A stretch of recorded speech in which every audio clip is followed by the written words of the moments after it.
We began the course by talking about one of the foundational ideas of modern psychology. This is what Francis Crick described as the astonishing hypothesis. The idea that our mental life, our consciousness, our morality, our capacity to make decisions and judgments is a product of a material, physical brain. What I want to talk about today and introduce it, and it's going to be a theme that we're going to continue throughout the rest of the course, is a second idea, which I think is equally shocking, perhaps more shocking. And this has to do with where mental life comes from. Not necessarily its material nature, but rather its origin. And the notion, this other astonishing hypothesis, is what the philosopher Daniel Dennett has described as Darwin's dangerous idea. And this is the modern biological account of the origin of biological phenomena, including psychological phenomena. Now, people have long been interested in the evolution of complicated things. And there is an argument that's been repeated throughout history. And many people have found it deeply compelling, including Darwin himself. Darwin, as he wrote The Origin of Species, was deeply persuaded and moved by this argument in the form presented by the theologian William Paley. So Paley has an example here. Paley gives the example of you're walking down the beach and your foot hits a rock. And then you wonder, where did that rock come from? And you don't really expect an interesting answer to that question. Maybe it was always there. Maybe it fell from the sky. Who cares? But suppose you found a watch on the ground. And then you ask where the watch had come from.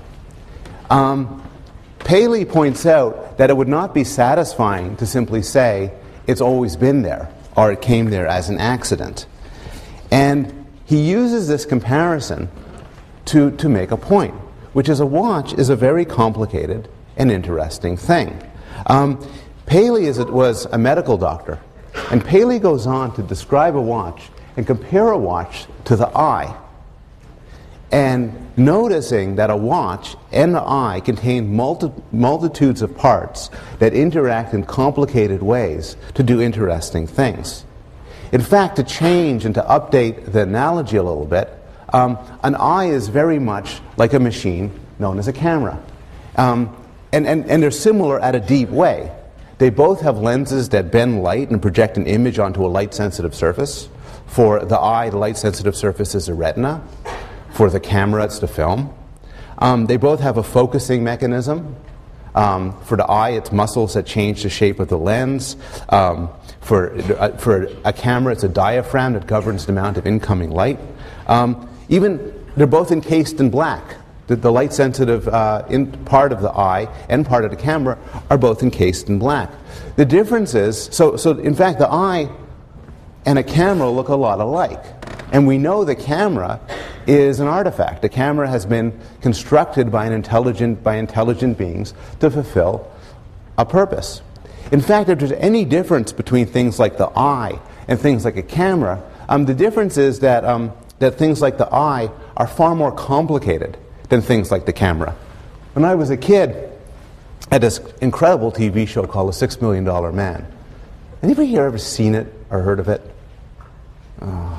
Anyway, the idea is there's a test pilot, Steve Austin, and his rocket jet crashes, and he loses both legs, his arm, and his eye, which sounds really bad, but they replace them with bionic stuff, with artificial leg, artificial arm, and an artificial eye that are really super powered, and then he fights crime. It was really the best show on. It was really good. But the thing is, this was in 1974. It's now over 30 years later. And it's true then and it's true now. This is fantasy. It doesn't make it to the level of science fiction. It's fantasy. We are impossibly far away from developing machines that could do this. We are impossibly far away from building a machine that can do what the human eye does. And so somebody like Paley points out, look, the complexity of the biological world suggests that these things are complicated artifacts created by a designer far smarter than any human engineer. And the designer, of course, would be God. I went to Google Images. I don't mean that to be sacrilegious in any sense. You could try this. I went to Google Images and typed in God, and this was what showed up right in the middle.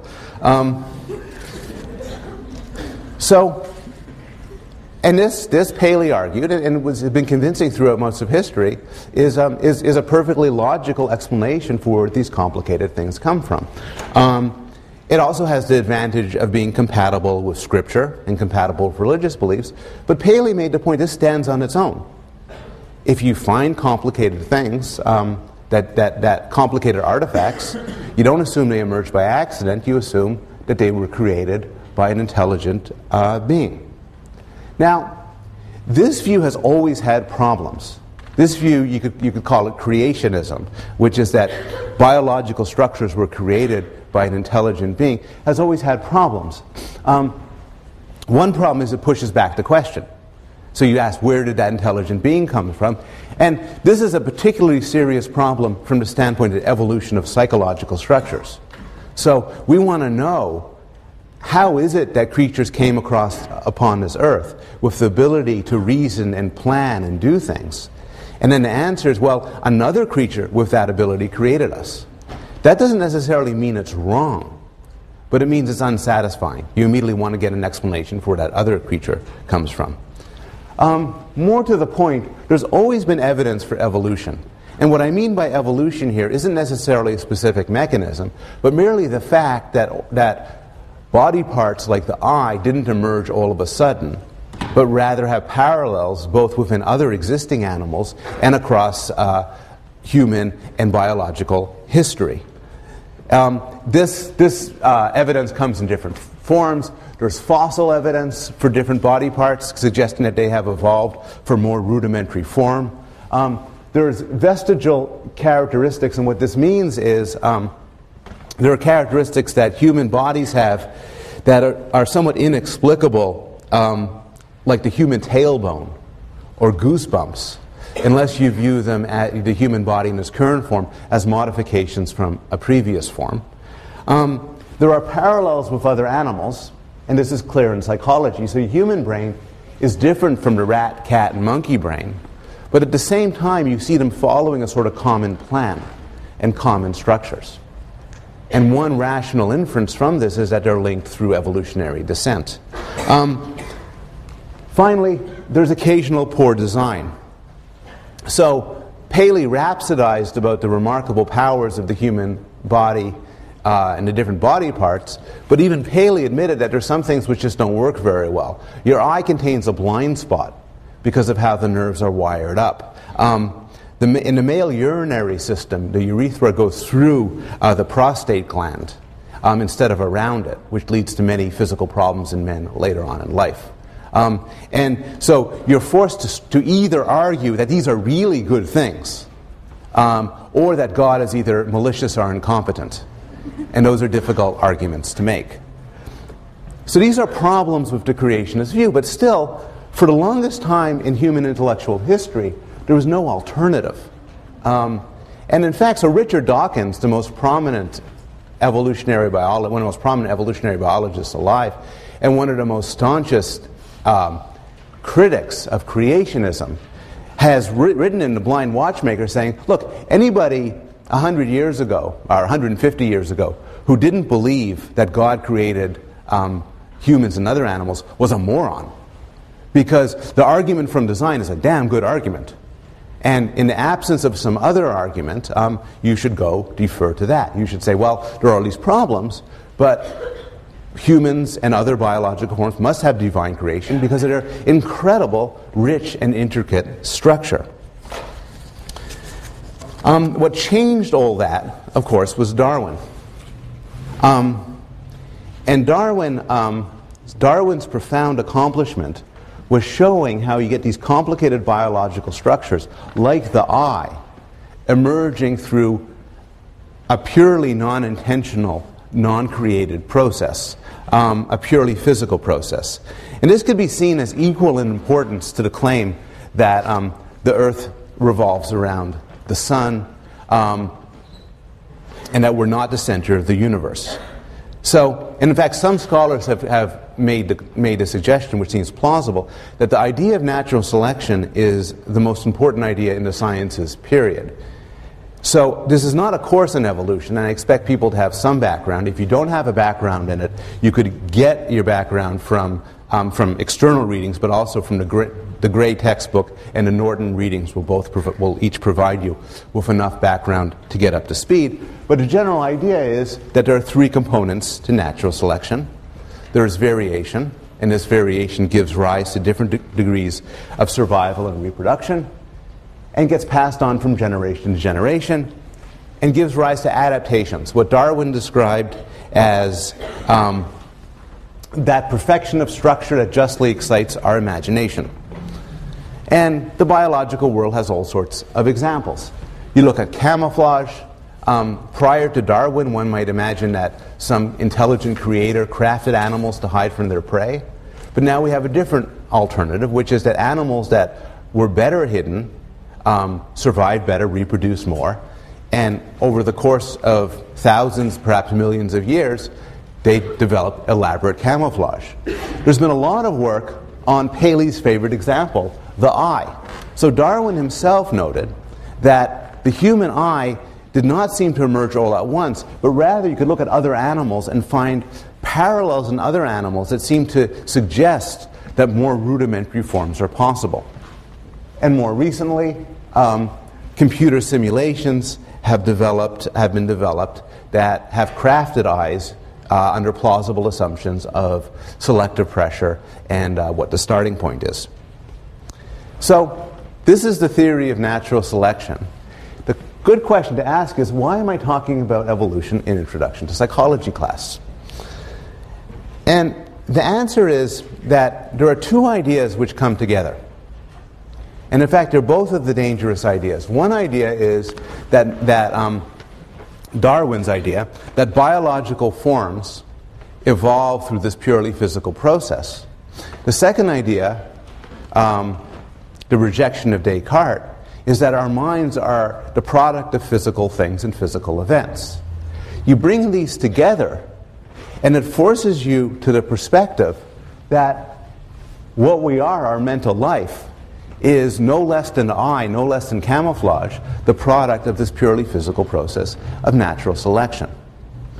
More to the point, our cognitive mechanisms were evolved not to please God, not as random accidents, but rather for the purpose of survival and reproduction. More contentiously, you could argue they've been shaped by natural selection to solve certain problems. And so from an evolutionary point of view, when you look at what the brain is and what the brain does, you look at it in terms of these problems. And this is what psychology is for. This is what our thinking is for. We have evolved mental capacities to solve different problems: perception of the world, communication, getting nutrition and rest, and so on. Now, we're going to talk about how to apply evolutionary theory to psychology. But as we're doing so, we have to keep in mind two misconceptions. There are two ways you can go seriously wrong here. The first is to think that, well, if we're taking an evolutionary approach, then natural selection will cause animals to want to spread their genes. So if we're being biological about it, that means everybody must run around thinking, I want to spread my genes. I want to, and this is just really, oops, I shouldn't do that. This is really wrong. It's even in red. And what this fails to do is make a distinction between ultimate causation and proximate causation. And those are technical terms referring to ultimate causation is the reason why something's there in the first place over millions of years of history. Proximate causation is why you're doing it now. And these are different. Obviously, for instance, animals do all sorts of things to help survive and reproduce. But a cockroach doesn't think, oh, I'm doing this to help survive and reproduce and spread my genes. A cockroach doesn't know anything about genes. Rather, the mechanisms that make it do what it does are different from its own mental states, if it has any, why it does them. This is a point nicely made by William James. So William James asks, why do we eat? And he writes, Not one man in a billion, when taking his dinner, ever thinks of utility. He eats because the food tastes good and makes him want more. If you ask him why he should want to eat more of what tastes like that, instead of revering you as a philosopher, he'll probably laugh at you for a fool. And certainly the common sense answer, why are you eating? Nobody's going to answer, because I must sustain my body so as to spread my genes in the future. Rather, you eat because you're hungry. Those two theories, you eat because you're hungry and you eat to sustain your body so you can spread your genes in the future, are not alternative. Rather, they're different levels of explanation.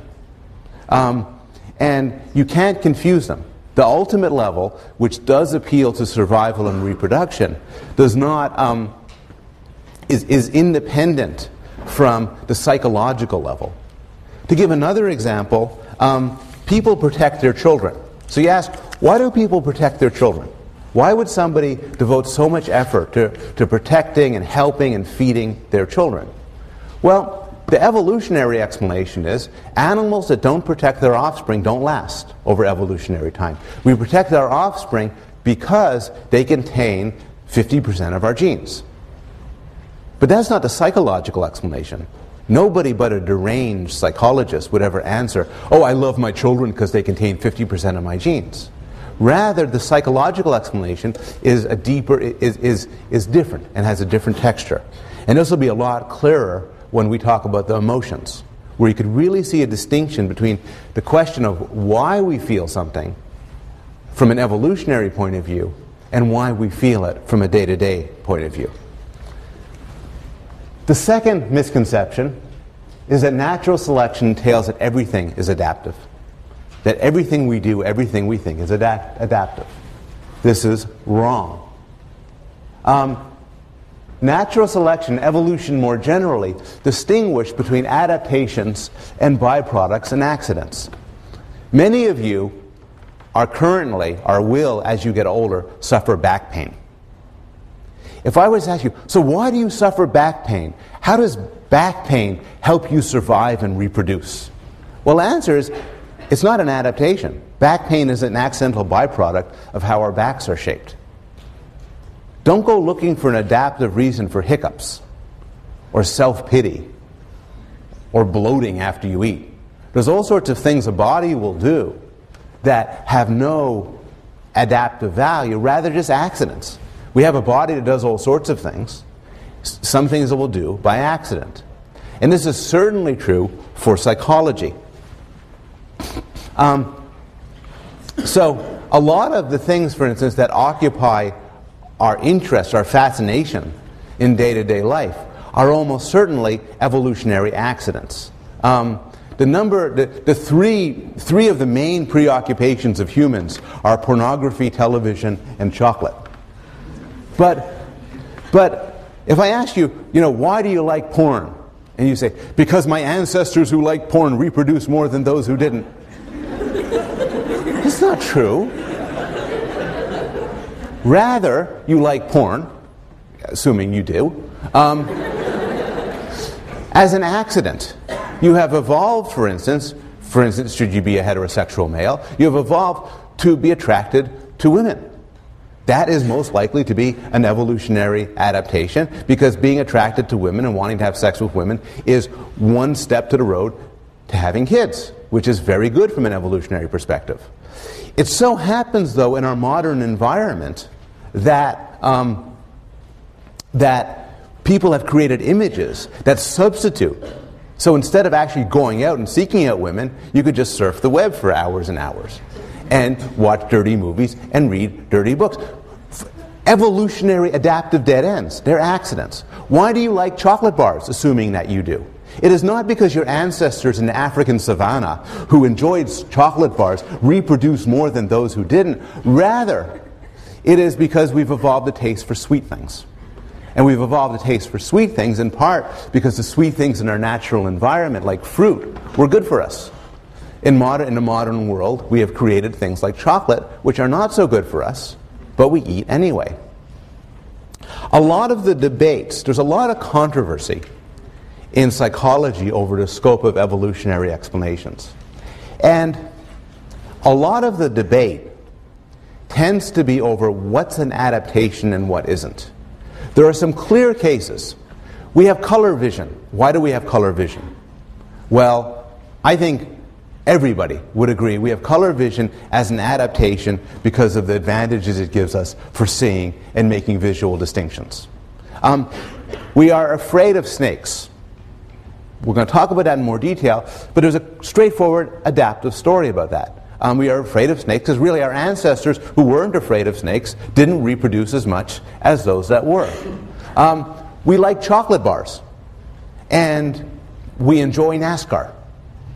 Those cannot be adaptations because chocolate bars and NASCAR are recent developments that could not have been anticipated by evolution. Those are easy questions. Here are some hard questions. Music. Everywhere in the world, people like music. Is this an adaptation for some selective advantage, or is it an accident? Steven Pinker, who wrote The Language Instinct that you read before, caused a huge amount of controversy when he argued that music is just an evolutionary accident. He described it as auditory cheesecake, something we like to gorge ourselves on that has no adaptive advantage. Other people argue music does have an adaptive advantage. Sometimes males use violence to coerce sex. Is male sexual violence a biological adaptation, or is it an accident? There's more than one language. Is that just an accidental byproduct of the way language works, or is there some sort of group or selectionist advantage sketched out in some way of having multiple languages? What about visual art? What about fiction? What about our love for stories? Those are all matters of heated debate. And so we have to keep in mind some things plainly are accidents. Some things almost certainly aren't accidents. Where the action is in the study of psychology and the study of evolution of cognition is trying to figure out which is which. So those are the misconceptions we have to avoid. But still, who cares? I mean, again, this is an introduction to psych course. Why are we talking about evolution?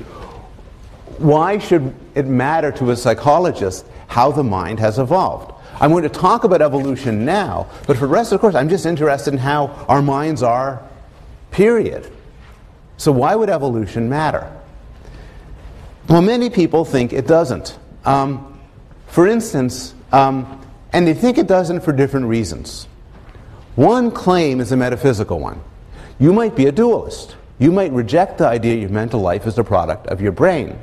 And hence evolution is irrelevant to psychology because the brain and the mind, because the brain, which may have evolved, has nothing interesting to do with the mind. Lisa Simpson got it wrong when she said the Pope, she got it half right when she said the Pope favored evolution. It is true. John Paul II, many years ago, made a statement saying that Darwinian theory is not incompatible. Darwinian theory is a view about the evolution of species that is not motivated by any animus. It is a genuine scientific theory, and should it turn out to be true, it is not incompatible with the truth about man as taught by the church. And scientists were thrilled by this, and they said he's endorsing evolution. But what fewer people talk about is the fact that after he said this, he drew the line. He allowed for evolution of the body, but he would not allow for evolution of the mind. So he wrote, if the human body takes its origin from pre-existing living matter, the spiritual soul is immediately created by God. Consequently, theories of evolution which consider the mind as emerging from the forces of living matter or as a mere epiphenomena of this matter are incompatible to truth about man. So you might not want evolution to be true about the mind, because you might believe that the mind is not subject to the same physical laws as the rest of the physical world. That's one way you could reject evolutionary psychology. Another way to reject evolutionary psychology is to accept that the mind's a physical thing, but then argue that all of these instincts and these hardwired facets of human nature might exist for other animals, but they don't exist for people. So the anthropologist Ashley Montagu in '73, close to when the $6 Million Man was shown, by the way, said, with the exception of the reactions in infants to sudden withdrawals of support and to sudden loud noises, the human being is entirely instinctless. Man is man because he has no instincts, because everything he is and has become he has learned from his culture, from the man-made part of the environment, from other human beings. You might say, look, he could believe that in 74, but of course all of the infant studies that have come out since then suggest that that's not true, and nobody would believe that nowadays. But in fact, the view is often held. Louis Menand, in a New Yorker article a few years ago, wrote, "Every aspect of life has a biological foundation in exactly the same sense, which is that unless it was biologically possible, it wouldn't exist. After that, it's up for grabs." And this is in the context of an argument that evolution can't tell us anything about what's most interesting about people. Menand is an educated, intelligent scholar. He is presumably well aware of the findings of Spelke and Baillargeon about how people are hardwired to understand objects in social life and so on. But his point is just that when it comes to the more interesting aspects of human nature, the stuff we're naturally, intuitively interested in, that's more cultural. And evolutionary theory and Darwinian theory just doesn't have anything much to say about it. Not because the mind is separate from the brain, but just because humans are much more cultural organisms. And so biology has little to say about it. There's a third objection, which is you might think, okay, the human mind actually does contain instincts. There is a human nature, but we should just study it by studying people. How could evolution, the study of evolution, the consideration of evolution, tell us anything interesting? I actually, in my own work, think evolution can tell us some interesting things. And I want to try to make a case for ways in which evolution can inform and enlighten us about the mind as it is. First, I want to make a point, which is, although this course is intro psych, and it is about the mind as it is, still, I think by any account, the evolution of consciousness, morality, and so on, just is intuitively interesting. It's the sort of thing that people are just fascinated by, and I think it's a question of interest in and of its own right. But here's how it could tell us about psychology. For one thing, it can tell us what can be innate and what cannot. So, some evolutionary problems have been around for a long time and could lead to special biological adaptations. If I told you there's a biological adaptation for talking, mate selection, childcare, maybe it's true, maybe it isn't, but it's not crazy. From an evolutionary point of view, it's a reasonable possibility that it is. Other problems are recent, and our brains could not be specialized to deal with them. Written communication, interaction with strangers, driving a car, playing chess.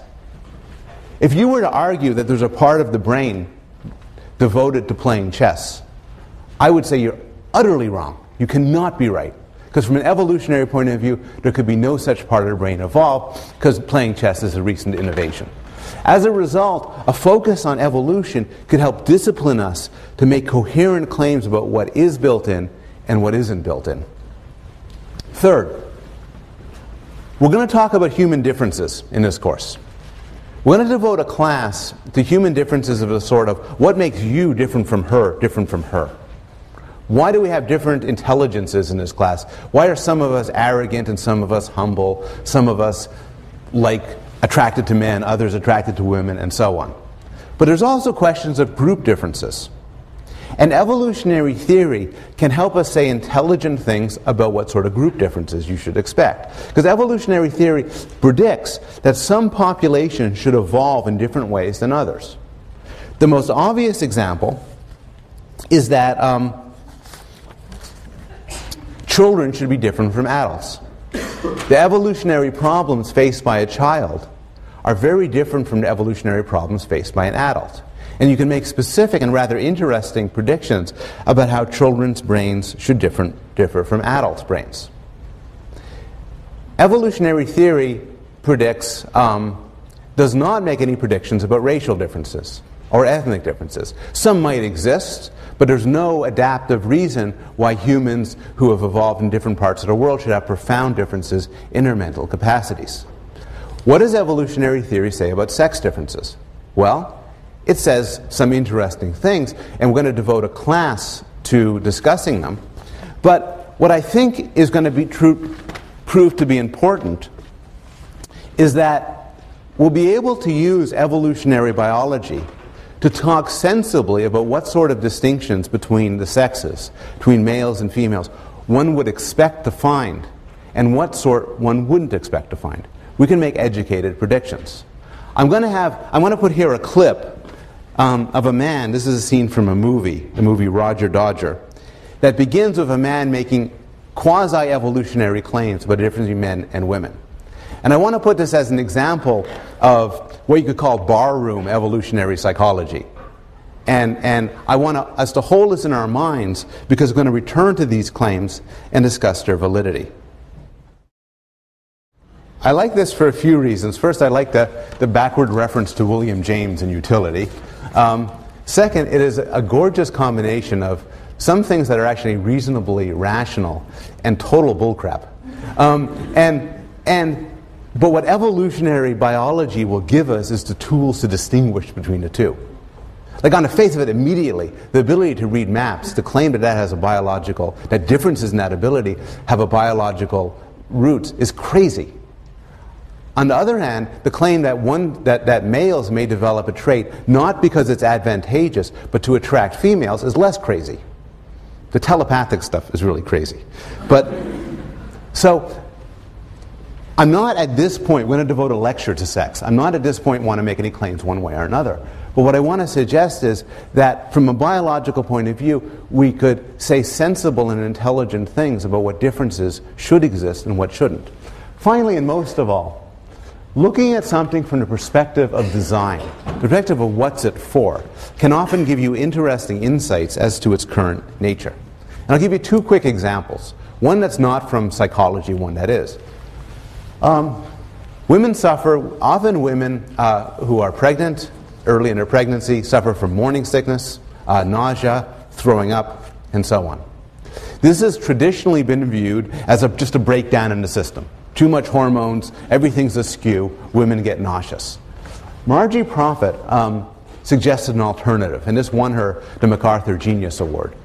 And this was the claim that maybe pregnancy sickness is not an accident, rather it's designed. It has a biological purpose. In particular, as the baby develops in the uterus, it is vulnerable to various sorts of poisons, or teratogens.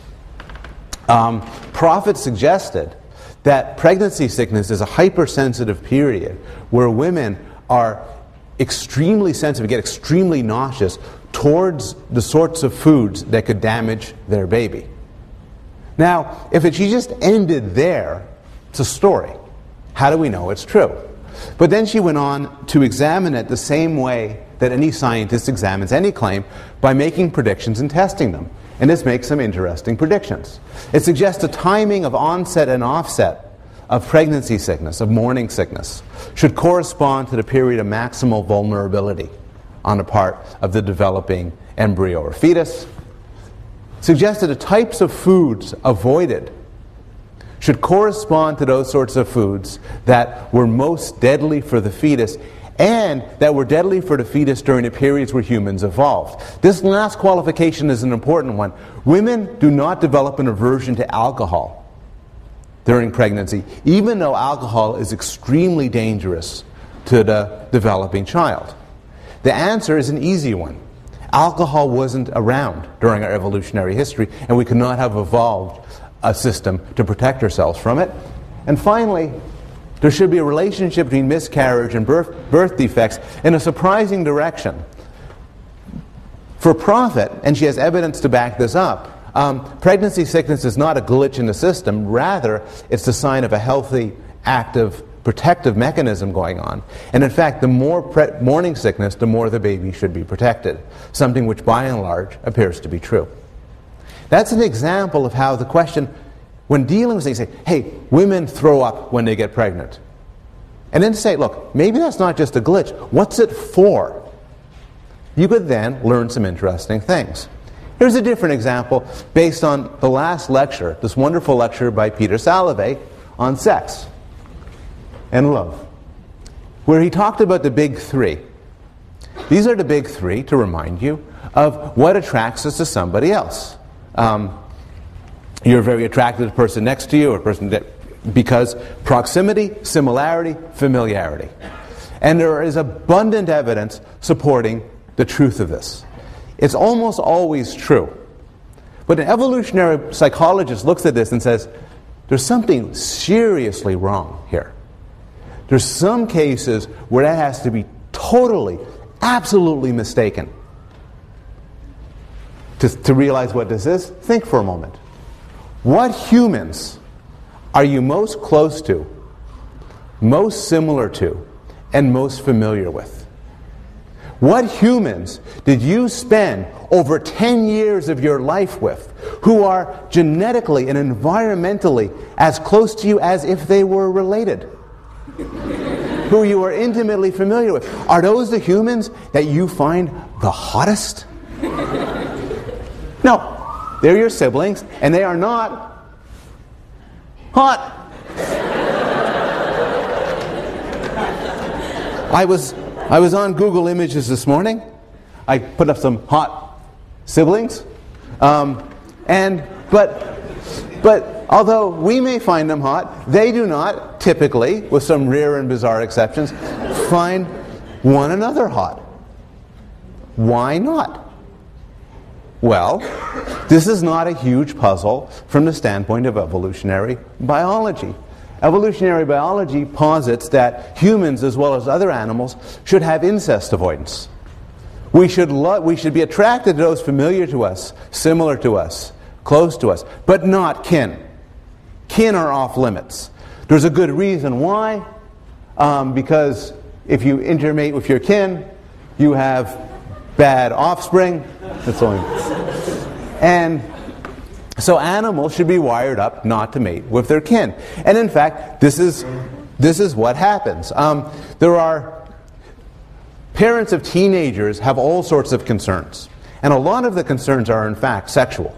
How do you keep your son and or your daughter from going out and having sex with too many people or the wrong people or unprotected sex? But there are no parenting guides in the world that say, how do you keep your children from having sex with one another? You typically do not need to, because they do not want to have sex with one another. Now, this is actually also illustrates the difference between proximate and ultimate causation. So you think for yourself, ooh, do I want to have sex with my sister? You don't think to yourself, I would prefer not to, because for the offspring that we will create will be non-viable, and it'll be a waste of my reproductive efforts. Rather, you think, ooh, because at a gut level, you respond. And this sort of instinctive response is what you get from an evolutionary analysis of sex. But this story is deeply incomplete. Because the question that gets raised is, how do you tell? You don't want to have sex with your kin, but how do you tell your kin? People don't carry their DNA markers on strips that you could see. How do you tell who your kin are? And this actually turns out to be a really interesting question. And some research suggests that the answer is simple. You avoid sex with people you grew up with. And these studies actually come from kibbutz studies. Studies where people are raised communally on an Israeli kibbutz. They know they're not related, but still the fact that they were raised together as kids suggests that is a cue at a gut level not to be attracted to one another. It turns out there's some reason now to believe this story is incomplete. A paper that came out in Nature 5 days ago reported a series of extremely interesting studies, and they found that the cue of being raised together as a child with somebody, yes, that does diminish sexual desire. But an even bigger cue was, did you observe your parents, and in particular your mother, taking care of that person? If you did, that seriously diminishes sexual desire and brings it down to the level of disgust. And again, these are the sort of questions and issues you begin to ask when you approach things from an evolutionary perspective. Okay. For this lecture, the rest of this lecture, and then the next couple of lectures, I'll be discussing some basic aspects of human nature that are to some extent or another informed by evolutionary theory. And what I want to start for the remainder of this lecture is a discussion of rationality. Now, some of you maybe not want to go into not want to go into psychology because there's no Nobel Prize for psychology. You might all think, hey, if I'm going to go into sciences, I want a Nobel Prize. Think how proud Bubby and Zadie would be if I won a Nobel Prize. Wouldn't that be the best? You can get one. Psychologists have won the Nobel Prize. Most recently, Danny Kahneman won a Nobel Prize. You win it in economics, sometimes medicine. Not a big deal. He won it for his work done over the course of many decades on human rationality. And this work was done in collaboration with Amos Tversky, who passed away several years ago.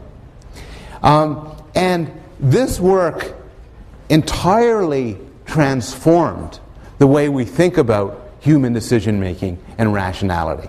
Kahneman and Tversky caused a revolution in economics, psychology, and the social sciences more generally by causing us to shift from the idea that we're logical thinkers who think in accord with the axioms of logic and mathematics and rationality, more towards the idea that we actually have sort of rough and ready heuristics. These heuristics served us well during our evolutionary history, but sometimes they can lead us astray. And I want to give some examples of these heuristics, and I'll give 4 examples of heuristics that are argued to permeate our reasoning. The first is framing effects. This was a classic study by Kahneman and Tversky involving this sort of question. U.S. is preparing for the outbreak of a disease that's going to kill 600 people. There are 2 programs. Program A, if you follow it, 200 people will be saved.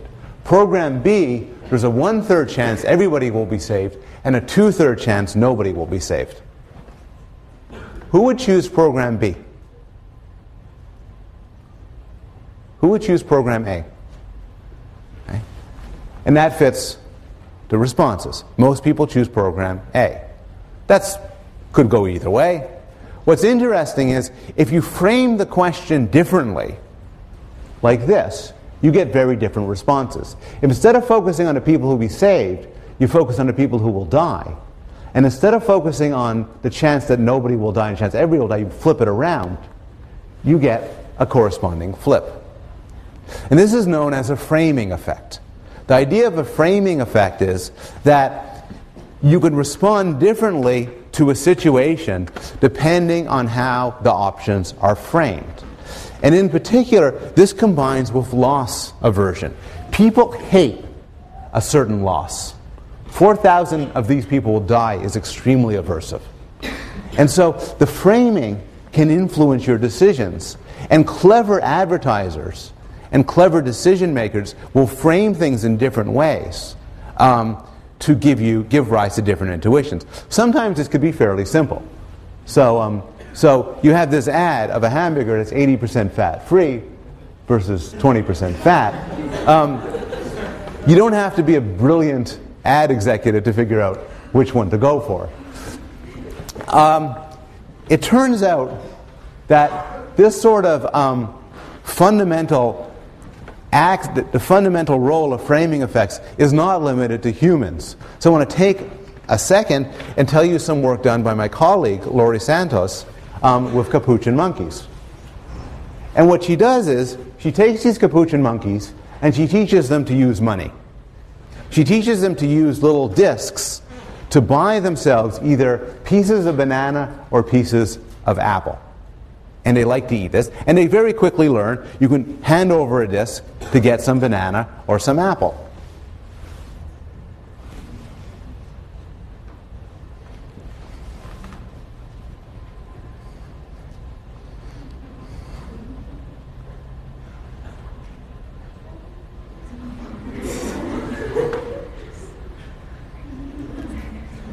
Now, Dr. Santos and her colleagues have done many studies using this method, but the study I'm interested in illustrating here shows framing effects in these non-human primates. So what she does is, there's 2 options.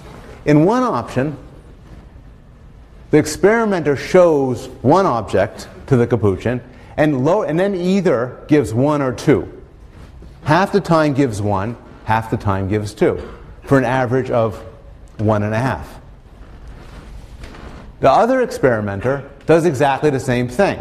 Gives 1 or 2 for an average of 1.5, but starts off displaying 2. Now, if you were a human, how would you feel about these two experimenters? They both give you the same amount, and Capuchins are extremely sensitive to how much they get. But it turns out, as predicted, they don't like the pink experimenter. Because the pink experimenter he gives you 2, shows you 2, and half the time he gives you 1. This guy shows you 1, half the time gives you 2. And over time, they develop a preference for the experimenter that shows them 1 initially, suggesting that they are being subject to framing effects, or choices relative to a reference point. A different sort of demonstration is the endowment effect. This is a robust and very interesting effect. Here's the idea. I show you something like a cup or a chocolate bar, and I say, how much will you give me for this chocolate bar? Well, you're pretty hungry. How much will you give me for this chocolate bar? You say, I'll give you $2 for the chocolate bar. Most people on average give big chocolate bar gives $2 per chocolate bar. The other condition is exactly the same, except I hand you a chocolate bar and say, how much money will you sell me that chocolate bar for? There people say, $2.50. And in fact, what happens is, once you own something, its value shoots up.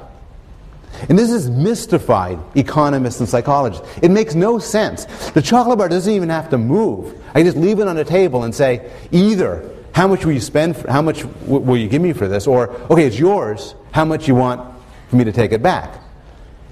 The answer is, it's framing. If you're asking how much you want for it, it's a game. It's just, how much will you pay to get something? But if you're being asked, how much do you want for me to take it from you, you treat it as a loss. And as a loss, it becomes more valuable. Those are framing effects. A second example is base rates. There are 70 engineers and 30 lawyers. And John's chosen at random. Let me tell you about John. 40 years old, married, 3 children, conservative, cautious, no interest in politics, awkward around people. His hobbies include carpentry, sailing, and solving mathematical puzzles. Like online dating. What do you think John is? A lawyer or an engineer? Who thinks he's a lawyer? Good. Who thinks he's an engineer? Okay, most people think he's an engineer. But here's the thing. You switch it, right? 30 engineers, 70 lawyers. It doesn't change. People, no matter what this number is, these numbers, it doesn't seem to change who you think he is or how confident you are. People look at John as an individual and they ignore the background status of where he came from. They ignore base rates. Base rates are very difficult to think about. And I want to give you an example of this. And the example will be on the slides for when you print it out, because you might want to work through it yourself. But I'll give this to you quickly. There's a disease that hits 1 in 1,000 people. Pretty common disease. There's a test for the disease, and if you have it, it's going to tell you you have it. It tests for a certain thing in your blood, and boom, if the thing's in your blood, the test will go boom. If you have it, it will tell you you have it. It doesn't miss. On the other hand, it's not perfect. It has a false positive rate of 5%. So if you don't have the disease 5% of the time, the test will say you have it. So, if the test says you don't have it, you're fine. But if the test says you have it, maybe you have it, but maybe it's a false positive. You take the test, says you have the disease. Without pen and paper, how likely do you think the odds are you have the disease? Who says over 50%? Okay, before people sinisterly shouted the right answer, people will tend, medical students were given this, medical students less savvy than you, and the average is between 50% and 95%. The answer is, as some people quickly noted, 2%. And here's how it works. 1% out of 1,000 will have the disease. That person will test positive. Test never misses. That leaves 999 people who don't have the disease, and we'll say about 50% of these people have it. So for every 51 people who test positive, only one will have the disease, giving an average of about 2%. This sort of thing is very difficult. Our minds are not evolved to do base rate computation. And so any problems involving base rate computation, including real-world problems like what to do when you come back with a positive test, we screw up. And often we screw up in the direction of panic. The third bias is the availability bias. And this is simply that if you want to know how frequent something is, how available it is to come to mind is an excellent cue. But this could lead to mistakes. A classic example by Kahneman and Tversky is you ask people, one group of people, how many English words end with ng? Or what proportion of English words? Another group of people, what proportion end with ing? Turns out you get much bigger numbers for ing than ng. Though of course ng would include everything with ing. It's just a lot easier to think about these things. This can show up in real world. What are your risk of getting killed? What's your risk of getting killed by a shark? Well, if you ask people what their risk of getting killed by a shark is, they characteristically overestimate it. I will give you the news of what the risk is for getting killed by a shark. Injured in any given year, 1 in 6 million. Killed, 1 in 500 million. If you live in Florida, which apparently is shark central, your chance of getting injured is about 1.5 million. People will overestimate the risks because shark attacks are very salient. They're always reported in the news and they're very interesting. What is the chance of getting killed by potato salad? Well, food poisoning, death by food poisoning, injury by food poisoning runs to about 1 in 800 for some sort of injury, and 1 in 55,000 killed. Potato salad is 1,000 more times more dangerous than shark attacks. But you get it wrong because you don't think, oh my God, big news story, somebody dies by potato salad. And so we tend to overestimate the chance of being killed by dramatic facts. How many Jews in the United States? What proportion? Who thinks it's over 3/4 of the United States is Jewish? I'm kind of anchoring here. Okay. Who thinks over half? Who thinks over 40%? Who thinks over 20%? Okay. Who thinks over 15%? Who thinks over 10%? Who thinks over 7.5%? Who thinks over 5%? Okay. Who thinks overall there's more than 5% of the United States is Jewish? Who thinks over 3%? The answer is somewhere between 1.9 and 2.1%. Most people think, the average American thinks it's 20%. Surveys. If you're curious about demographics, and this map isn't to be entirely trusted because I got it from Wikipedia, this is the distribution of the Jewish population, self-identified as Jewish in different parts of the United States. New York City is, of course, the most dense population with 9%.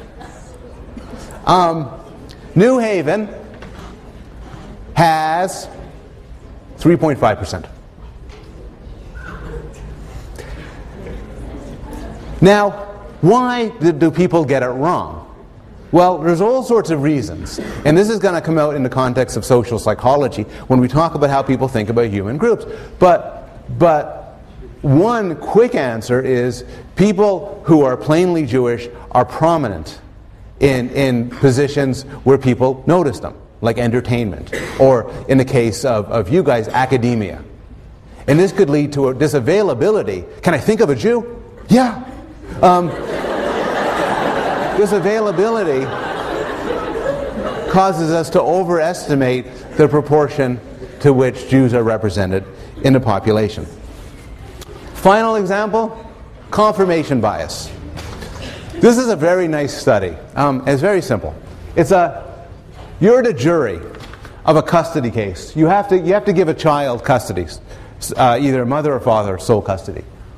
One parent has average income, average health, average working hours, reasonable rapport to child, and a relatively stable social life. Second parent has an above average income, minor health problems, lots of work-related travel, a very close relationship with the child, and an extremely active social life. Think for a moment. Who would you award custody with? Obviously there's no right answer here. Just think for a moment. Who would award custody to parent A? Who would award custody to parent B? Okay. As I think there is in this room, when this study is done, there's a slight advantage to parent B. Here's what's interesting. You give another group of people this question. Which parent would you deny custody to? You get a slight advantage for parent B. Now this is to some extent an illustration of framing problems, but it's also a more general illustration of the confirmation bias. So when you're asked to award custody to, you then ask, well, where's a sign that somebody's a good parent? And the good parent aspects of B jump out. When asking to deny custody, you ask, where's a cue that somebody's a bad parent? And the bad parent aspects of B jump out. In general, when we have a hypothesis, we look for confirmations. This makes some things which are logically easy extremely difficult problems when you face them in the real world. And I'll end with my final example, that of the Wason selection task. Here's the game. And I don't want people to shout it out just yet. There's 4 cards. Each card has a letter on one side and a number on the other side. You have to judge whether this claim is true or false. If a card has a D on one side, it has a 3 on the other side. How many cards do you have to turn over to test whether that rule is right? Okay, somebody shout out what one card is you have to turn over. D. Everybody gets that right. What else? Do you need to do any other cards? How many people think it's D and 3? I'm raising my hand to fool you. People answer either D or D and 3. But think about it. What would make this rule wrong? It's wrong if it has D on one side and not 3 on the other, right? That's what it would be to be wrong. You then have to check D to see if there's a 3 on the other side. You were all right about that. Then you need to check 8 to see if there's a D on the other side. 3 is not going to tell you anything. That's hard. People find this very hard. Okay, big deal. But what's interesting is you can modify it in certain ways to make it a lot easier. And this is the work of Lida Cosmides and her colleague, an evolutionary psychologist at Santa Barbara, who has argued that if you frame these questions in ways that make ecological sense, people are much better at them. And basically, she does studies where she has people who are evaluating a social rule. Imagine these cards. On one side of the card is a drink. On the other side is the person's age. You are a bartender and you want to make sure nobody under 21 drinks beer. Which cards do you turn over? Well, now it's easier. But the logic is the same. It's a violation if there's under 21 on one side, beer on the other side. So you need to check the under 21 here, and you need to check the beer here. And when you make these logical problems more ecologically valid, they turn out to be much easier. Okay.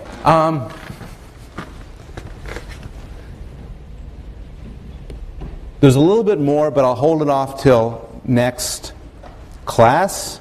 And I'll end with the reading response, which is to do your own bit of reverse engineering and evolutionary psychology.